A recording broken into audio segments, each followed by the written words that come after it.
Selamat datang di Perantara, program persembahan kantor berita Antara yang menjadi perantara Anda dengan cerita sebenarnya. Bersama saya, Nabila Karisti. Kantor berita Antara yang menjadi perantara Anda dengan runutan cerita sebenarnya bersama saya. Tapi pemirsa tahu nggak sih apa sih wanita dan dakwah?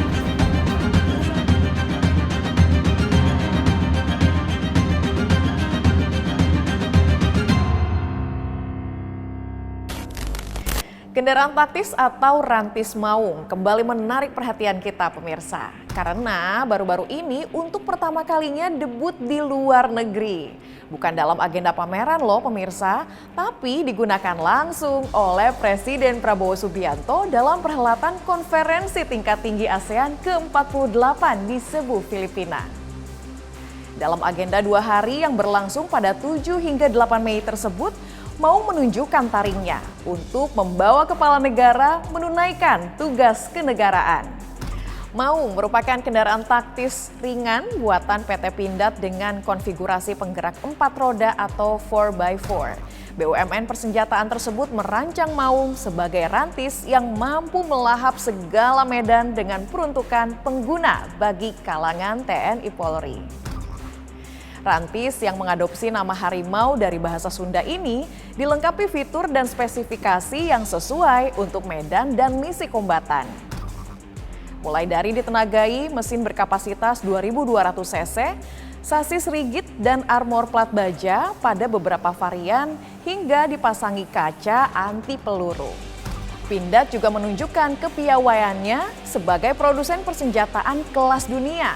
Kendati Maung berbasis dari mobil SUV asal pabrikan Korea Selatan, namun tingkat komponen dalam negeri atau TKDN yang digunakan Maung mencapai 60 hingga 70%. Namun seiring perjalanannya yang kini produksinya diklaim sudah lebih dari 2.000 unit, Maung juga dibuatkan versi sipilnya, sebagaimana yang kerap digunakan Presiden Prabowo untuk warawiri melakoni agendanya di dalam negeri. Nah, apa saja varian Maung ini? Pada laman resmi PT Pindad ada 4 varian yang ditunjukkan bagi halayak. Pertama, ada Maung MV1 4x4. Maung versi ini merupakan versi dasar atau baseline dengan konsep light used atau penggunaan ringan. MV1 punya daya mesin yang terkecil dibanding varian lainnya yakni hanya 184 daya kuda. Sementara line up MV3 mencapai 199 daya kuda. Kedua, ada Maung MV3 Tangguh. Maung Tangguh dirancang untuk ditumpangi 4 orang termasuk pengemudi dan mampu melintasi di medan off-road. Dengan bobot tempur mencapai 3 ton, Maung Tangguh cocok dipakai untuk kegiatan operasional dan tujuan taktis. Ciri khasnya bisa dilihat dari keempat pintu sampingnya yang dirancang tidak full dengan ruas besi baja yang melintang.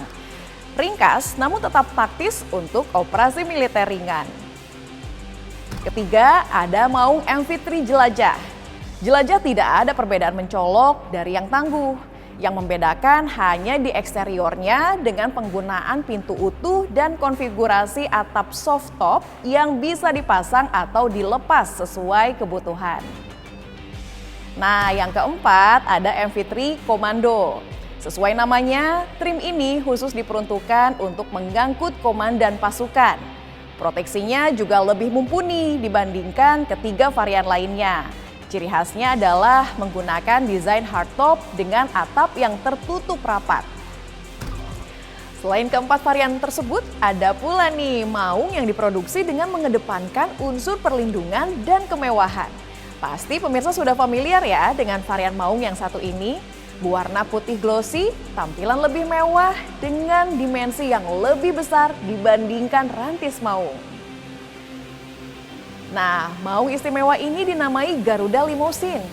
Penamaan Garuda merujuk pada simbolisasi kepala negara atau pejabat tinggi, sementara Limousine merujuk pada sosok Maung yang lebih panjang dari versi tempur.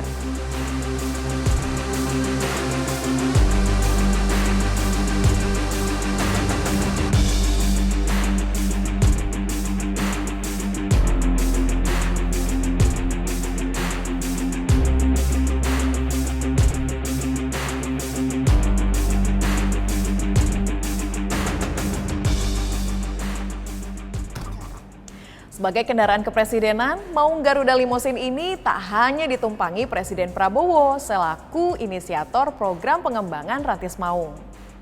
Tercatat Presiden Prancis Emmanuel Macron juga pernah merasakan sensasi interior Maung Garuda saat berkunjung ke tanah air dalam rangka peringatan 75 tahun hubungan Indonesia-Prancis.